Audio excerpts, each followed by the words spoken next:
Canada में हिंदू मंदिर पर हमले के बाद दोनों देशों में कड़वाहट और ज्यादा बढ़ गई। अब कनाडा में मंदिर पर हमला करने के मामले में एक चौथे आरोपी को गिरफ्तार किया गया है।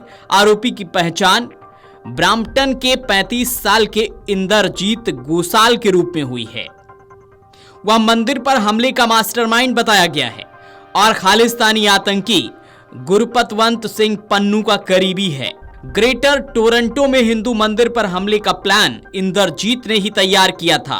गिरफ्तारी के बाद उसे कोर्ट में हाजिर होने का निर्देश देकर छोड़ भी दिया गया। इससे पहले पुलिस ने 3 आरोपियों को गिरफ्तार किया था।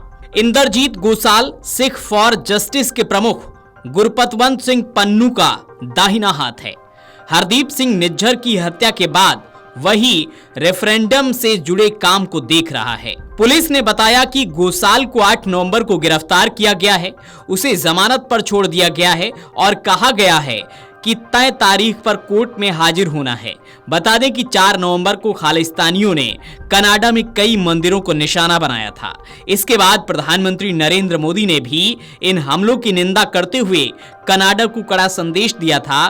कनाडा में हिंदुओं पर इस तरह के हमले को लेकर दुनिया के कई देशों ने निंदा की थी। पुलिस ने कहा है कि घटना की जांच के लिए एक विशेष दल बनाया गया है और इसकी जांच की जा रही है। हमलों के आरोपियों की पहचान के लिए सीसीटीवी फुटेज खंगाले जा रहे हैं। कनाडा के सांसद चंद्र आर्य ने देश के कुछ नेताओं पर हिंदुओं और सिखों को जानबूझकर एक दूसरे के खिलाफ खड़ा करने की कोशिश करने का आरोप लगाया है।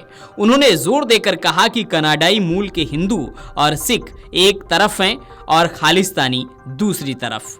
आर्य की ये टिप्पणी ब्रैम्पटन के एक मंदिर में हिंदुओं पर हमले की घटना के कुछ दिन बाद आई है। आर्य ने कहा है कि कनाडा के कई नेता ब्रैम्पटन की घटना को कनाडाई मूल के हिंदुओं और सिखों के बीच संघर्ष के रूप में चित्रित करने की कोशिश कर रहे हैं।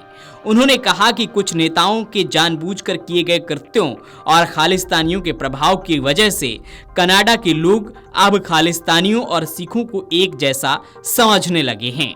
खालिस्तानी झंडे के लिए प्रदर्शनकारियों की पिछले 3 नवंबर को ओंटारियो के ग्रेटर टोरंटो क्षेत्र के ब्रैम्पटन शहर में स्थित हिंदू सभा मंदिर में लोगों के साथ झड़प हुई थी। प्रदर्शनकारियों ने मंदिर अधिकारियों और भारतीय वाणिज्य दूतावास द्वारा आयोजित कार्यक्रम में बाधा डाली थी।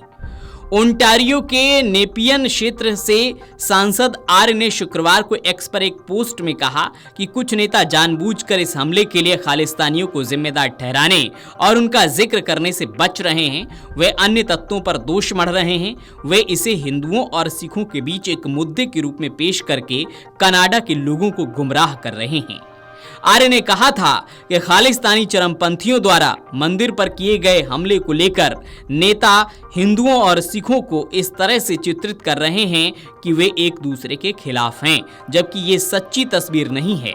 हकीकत में हिंदू कनाडाई और सिख कनाडाई एक तरफ हैं और खालिस्तानी दूसरी तरफ। तो जिस तरह से पहले से ही भारत और कनाडा के बीच में तनातनी थी, वहीं अब जब हिंदू मंदिर पर वहां हमला हुआ, उसके बाद ये गर्माहट और ज्यादा बढ़ गई है और प्रधानमंत्री नरेंद्र मोदी को भी इस मामले में दखल देना पड़ा है, जिसके बाद अब आरोपियों की गिरफ्तारी हो रही है। वीडियो डेस्क अमरउजाला.com। अगर आप ये वीडियो YouTube पर देख रहे हैं तो हमारे चैनल को सब्सक्राइब कर बेल आइकन दबाएं और Facebook पर देख रहे हैं तो हमारे पेज को लाइक करें। 8 मिलियन प्लस सब्सक्राइबर, आपके इस भरोसे के लिए बहुत धन्यवाद।